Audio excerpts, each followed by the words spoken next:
In the era of Joseph Stalin, many grandiose projects were implemented in the Soviet Union. New railways, hydro and thermal power plants were actively built, metallurgy and the coke industry developed, cities were built and nature was transformed. All projects together became the basis for the powerful economic growth of the country, which was especially beneficial in the difficult post-war period. However, not all of the Stalin's projects were completed. One of those failed projects was the Transpolar Main Line, a railway that was supposed to pass through the northern territories of the USSR, from the Barents Sea to deepest Siberia, linking the remotest corners of the country with the USSR railway network. The so-called Great Northern Railway would have connected the coast of the Barents Sea with the waterways of western Siberia with a further extension to the Tatar Strait. The construction of the Transpolar Main Line began in 1947 and was carried out mainly by the forces of prisoners of Gulag. 80,000 people worked on the construction of the railway that was divided into 3 stages. The so-called construction number 501 was a railway stretch from Chum station of Pechora Railway to the modern-day Karachaeva station, formerly known as Pur. The construction number 503 was a continuation of the railway eastbound from Karachaeva to the port of Igarka on Yenisei River. Construction number 502 was never actually started and remained at the project stage. Initially, there was a plan to throw all efforts into the construction of the railway to a new port on the Gulf of Ob, the aforementioned construction number 502. The port on Ob began to be built simultaneously with the construction number 501 from Chum to Lobotnangi station. The construction of the railway proceeded without proper preparations due to the short deadlines set by Stalin. The lack of information about the surrounding area resulted in suspense of the construction number 502. The Gulf of Ob turned out to be too shallow for big vessels, and it was either impossible or impractical to deepen the harbor at that time. The construction 502 was abandoned in 1949, 2 years after it was started. Instead of the port on Ob River, Soviets decided to build a railway to another port in Igarka, which was located east of Novourengoy on Yenisei River. The new construction was numbered 503. Economically, this project was more profitable than the previous one. The potential construction of the eastbound railway created real prerequisites for establishing a reliable transport connection between northern territories of Siberia and the industrial centers of the country. In addition, it was beneficial for the development of the Norilsk mining industries. In March 1953, after the death of Stalin, the government suspended all of the constructions and abandoned the Transpolar Railway. The prisoners involved in the constructions were amnestied. My travel buddy Kenji and I followed the footsteps of the construction 501. This is the functioning part of Trans-Arctic Transpolar Railway. The stretch between Novourengoy and Nadim, approximately 200 kilometers, is active. Trains run here sometimes, but firstly quite infrequently, and secondly the weather conditions is obviously poor. That's why we are not planning to ride this stretch of the line. So train hopping from Tumen to Novourengoy was quite enough for us. I guess I will start hitchhiking somewhere here and just get straight to Nadim. We hitchhiked to Nadim quite quickly. We even spotted a train between Pangani and Novourengoy. Nowadays, the stretch between Nadim and Salekhard is completely abandoned. Sometimes freight trains run from Nadim to Novourengoy. On our way, Kenji managed to take photos of the active stretch of the railway near Pangadi. The photographs show that current railway line runs parallel to the old one.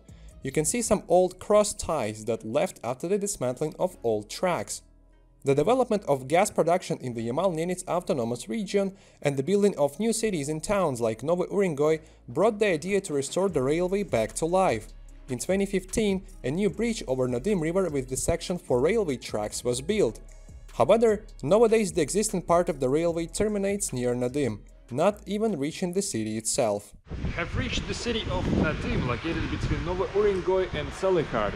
It's 200 kilometers to Novourengoy and 350 to Salekhard. Boring northern town with not that much places of interest.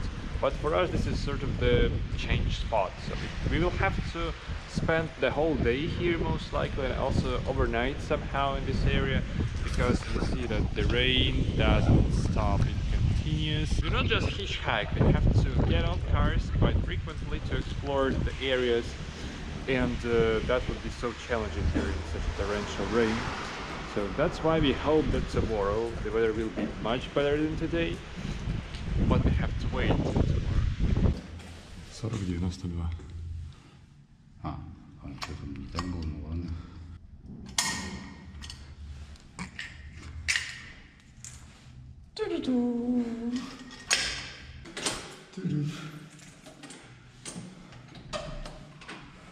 So the reason why we got here to Nadim is to have a place to stay this night. In case we continued moving towards Salekhard, we would be unable to explore all of the stuff today during daylight. That's why we decided to continue the journey tomorrow, early in the morning. But today we have rented this single bedroom apartment. Well, its design, it's not for train hoppers. Here is no balcony, but there is such a massive panoramic window with pretty interesting view on the office of Gazprom gas company. And also there is sort of the, I don't know, it's like a sport hall or something. And you can partly see the lake. We have got to the railway station in Nadim. The station is located in old part of the town, which is located in 15 or rather say 20 kilometers from the current residential area. And we just wanted to explore this last station of Transpolar Railway that has a regular railway service. Trains run to here, to Nadim, relatively infrequently nowadays, but they still run. So there is the actual yard. We are going to walk there. This is its outskirts, basically. The level crossing staff cabin, abandoned wagons, and basically a massive trash yard or something. You can see the remains of cross ties, some disassembled railway track. The general atmosphere of this area is so, I don't know, like, it's disgusting to see. Just a bunch of scrap metal. This is a cut track. Due to the fact that the station is called Nadim Pristan, which means harbor, we are now currently at the actual harbor. So this track led to the dock.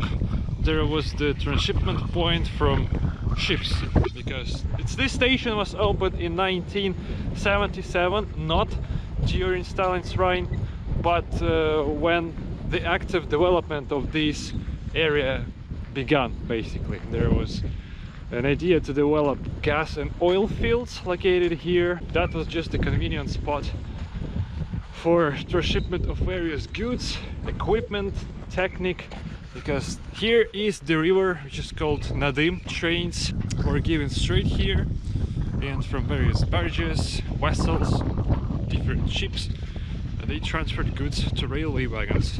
But not a single track has been preserved. Pretty much everything is now abandoned here. This is the actual harbor. I would say it was a river port, but now it's all destroyed and ruined. This is the actual river, or rather say the dead end of the river, created especially for these sort of barges. We can see 4 of them. I'm not sure if they still in service. I can't see any ship or vessel that can pull these barges, so it seems to be entirely dead here. We have entered the western throat of the station, and some signs of movement of trains are visible on the rails. So sometimes there are some shunting, but again quite infrequently. The yard itself is also deserted. There is only 1 wagon and that's it. The first track of the station is occupied by this tank. It seemed to be regular, but it was built in 1966 according to the information there. So the station seemed to function despite the fact that traffic here is obviously very low. Formerly there was only like 1 train a week, but nowadays almost every day trains arrive and depart from here because Gazprom is constructing something and there is a need in various equipment. And also there is an oil depot. Perhaps some tank trains also arrive here, but not now, definitely, because the station is entirely deserted. We haven't even seen a single person, a single railwayman, but perhaps they sit in that buildings again.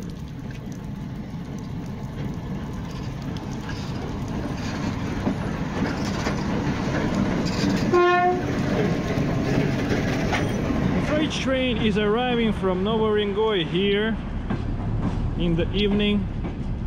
Quite an interesting train, let me say.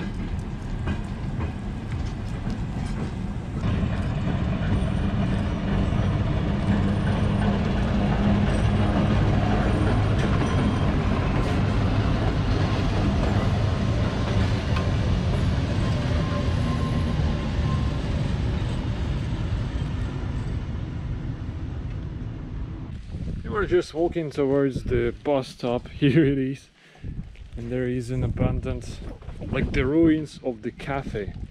Or was it like a grocery store? Oh, I have a guide with me. A number of guides. Holy moly, what a beauty. Sadly, I have nothing to share with them. We haven't brought any food with us.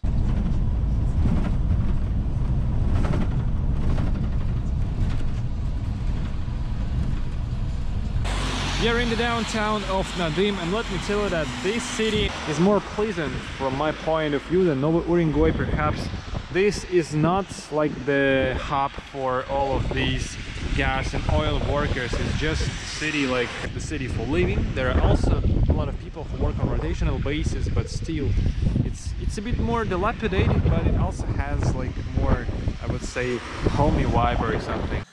Our boots and socks have been soaked to the skin, and we decided to somehow dry them up this way, basically using gas stove.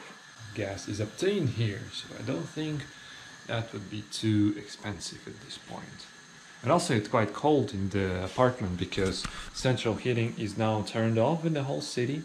It's the middle of August, and that's the only opportunity for us to somehow increase the temperature inside. Turn left to Salekhard, turn right to Novosibirsk. We have to go to Salekhard, so we are going this way right now. This is our hitchhiking spot. This is the city limit of Nadim, and further is just northern nothing. There's numerous limitless lakes, tundra. Let's check the traffic. Hopefully we will be given a lift soon. It's gonna take a lot of time to get to Salekhard today, considering the fact that we will have to get off cars.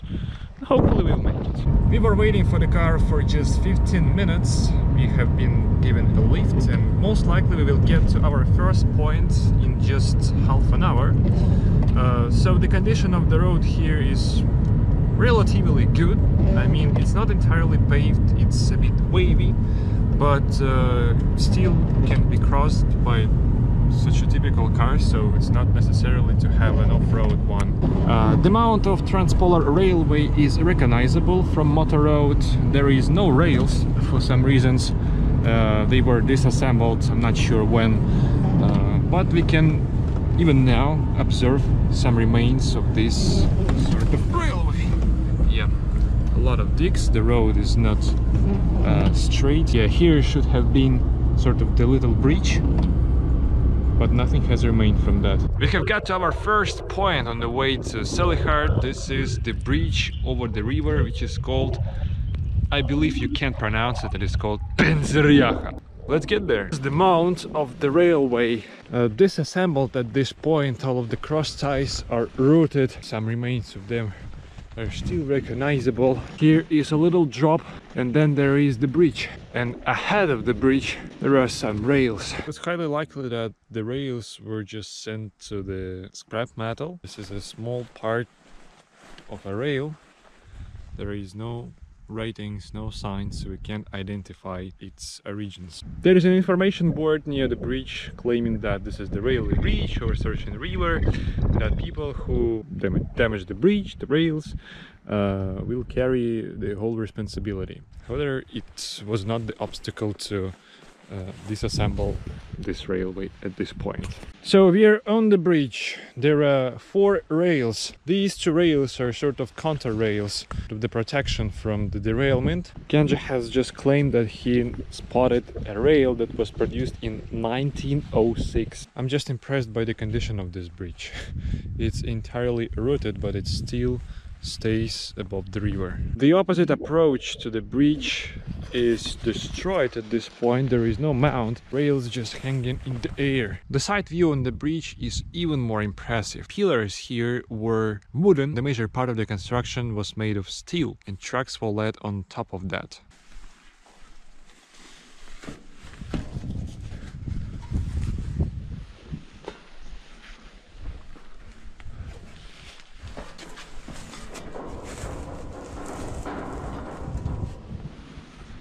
This is the inner construction of the bridge. It's walkable via this kind of a ladder. Now we are in the middle of the bridge, straight above the river. It is clear that the river is not deep. It's not really hectic, just a regular river. But such a massive bridge was constructed above it. This is the abandoned stretch of the line ahead of the bridge. We have found that pretty much all of these rails were constructed in 1906 in Bochum. Not sure where it is. If you walk down the railway, you can recognize the path that is followed by some tourists. Oh!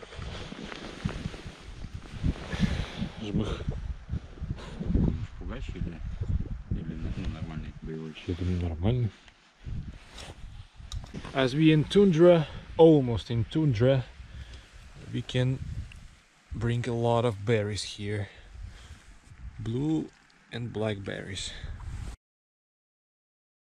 The next point of our adventure is Shuchi siding. Here used to be the former labor camp, but we are now going to explore. This siding was considered to be the historical heritage, and therefore there was some infrastructure, I would say. Here is the information board. So it says that this is the labor camp number 93. It appeared here in 1950s. Information about Transpolar Railway. Its length was supposed to be something like 1,500 kilometers. The camp was surrounded by fence with barbed wire. Here it is, the original one. The height of the fence was approximately 2.5 meters, but remember that we are in the middle of nowhere, and despite the fact that it was quite easy to escape the camp itself, it was barely possible to escape this area because there was no road back to the middle of 20th century. The building, the nearest to the road, is destroyed. Perhaps that was the barrack inhabited by the prisoners. This was the kitchen. The place where prisoners ate, and there were 3 kettles.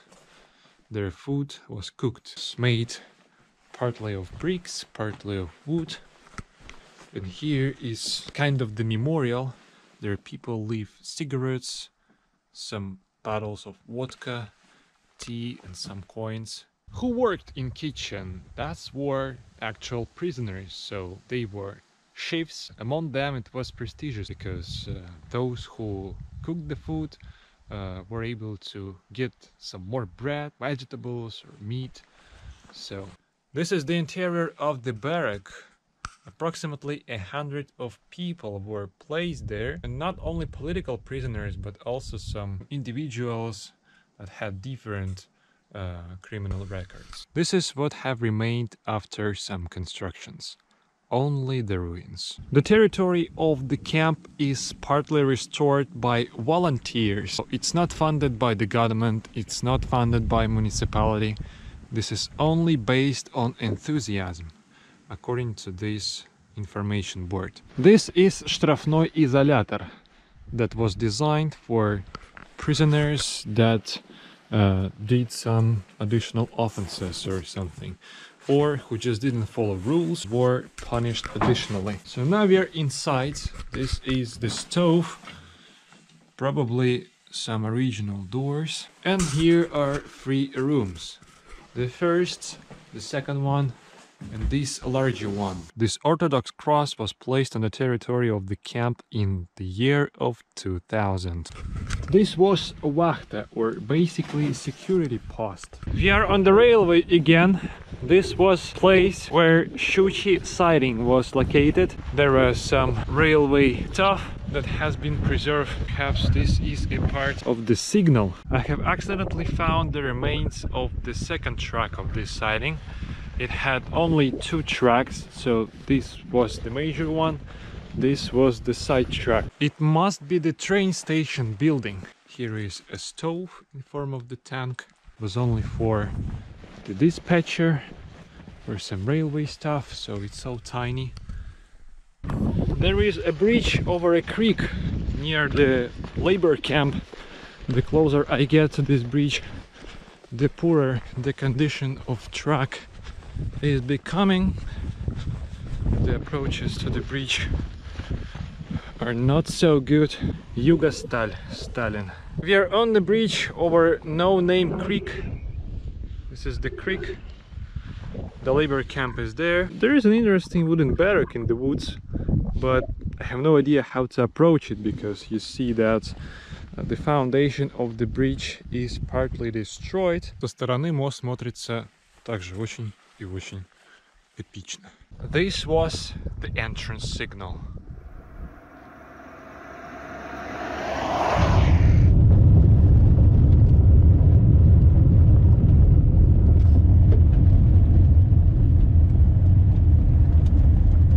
We have made it to the middle of nowhere. Straight here must be another labor camp that we are now trying to find. There were no signs, no information how to get there.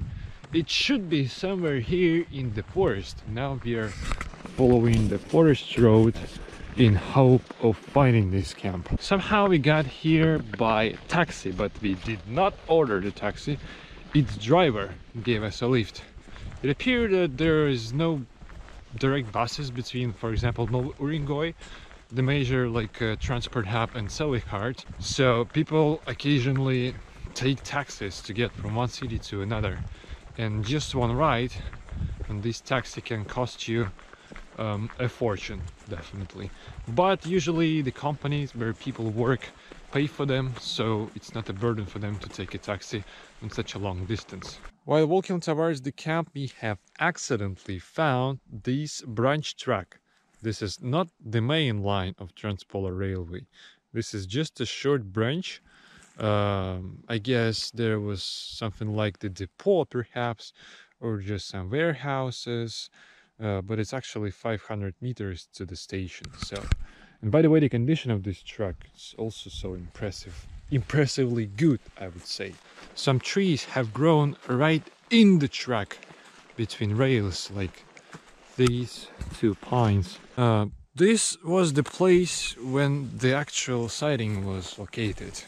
There were at least 2, but maybe even 3 tracks. Only one of them has been preserved. Others were cut on scrap metal. We are trying to find the approach to the Limbyaha river.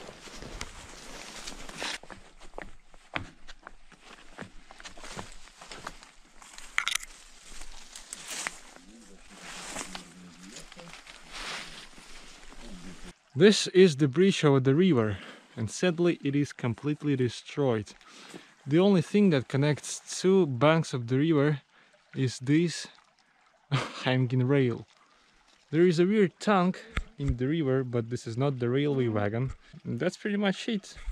The foundation of the old bridge, made of wood, there Kenji is staying. Back to the topic of rails. There are rails constructed in 1923. We have finally got to the territory of Glucharini forced labor camp.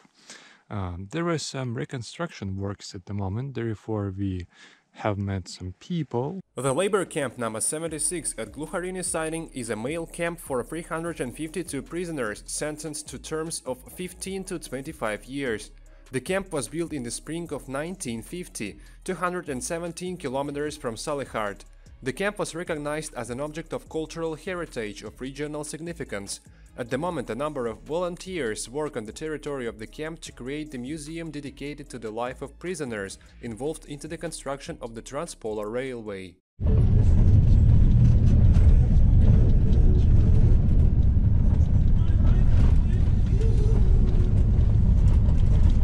We have finally made it to Salekhard. We spent 7 hours in truck. You can barely see this shit in front of us, but this is the sign of the Arctic Circle. So Salekhard is the only city in the world staying right on the Arctic Circle. And also this was the terminus of Trans-Arctic Railway. So now we are walking towards the monument symbolizing it, and that would be the actual end of this adventure. There were some new residential complexes in Salekhard, so the city, at least at its outskirts, looks a bit more than Novo-Urengoy than Nadim. We are gradually approaching civilization. Despite the fact that there is no railway nowadays in Salekhard, there is the monument to the steam locomotive class M711. This particular locomotive was the first one that arrived at Apskaya station in Labetnangi on the opposite bank of Ob River. That was the first train that arrived here after the construction of the first stage of the Transpolar main line. And also it was used during the construction of this railway. That is the actual monument to the Arctic Circle. So as I have just told you, Salekhard is the only city in the world staying on Arctic Circle. Which means that now, by crossing this monument, we are entering the actual Arctic. And this monument has a symbolical meaning for me personally, because 2 years ago I made it straight to this monument from that side, from Polar Urals, but now I made it from Novo-Urengoy, from there, and that's why I basically finally in 2 years created a circle around Ural Mountains. So let's touch this monument as a finish line.